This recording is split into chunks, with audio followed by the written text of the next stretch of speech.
Welcome to my mini vlog. Ayun nga pala, late dinner muna kami tonight, 11 o'clock na at the evening.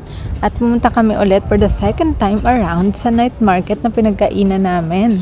Na sinasabi ko sa inyo na sa halagang 149 NT ay makakakain na kayo ng masarap na gusto nyo. Busog at sulit. At saka nga pala guys, sa mga nag-iisip na bakit kaya buti pa sila kumakain sa labas araw-araw. No guys, hindi yan ang dahilan na kung bakit kami kumakain sa araw-araw ay hindi kami nagluluto or ano. Kasi ang dahilan ay wala talagang lutuan sa aming apartment na nakuha. Kasi studio type lang to. At kung sa dorm naman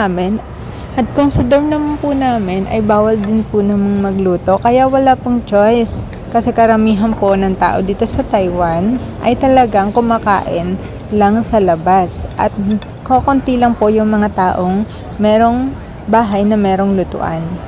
Kaya, for today's video, talaga pong lagi nyo po kaming makikita na kumakain talaga as in sa labas. At ayan nga pala guys, ang tinry ko namang kainin ay chow pan. Kasi last time, ang kinain ko ay yung parang Japanese style ng pansit nila. Kung ang tawagin nila yung mian sa Chinese.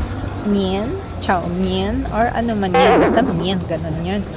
At saka nga pala, yung in-order pa rin ng aking kasama ay yung pa rin as usual, yung favorite niya na mian. At nagustuhan ko din talaga yun. Masarap nga guys. At saka 149 lang yan.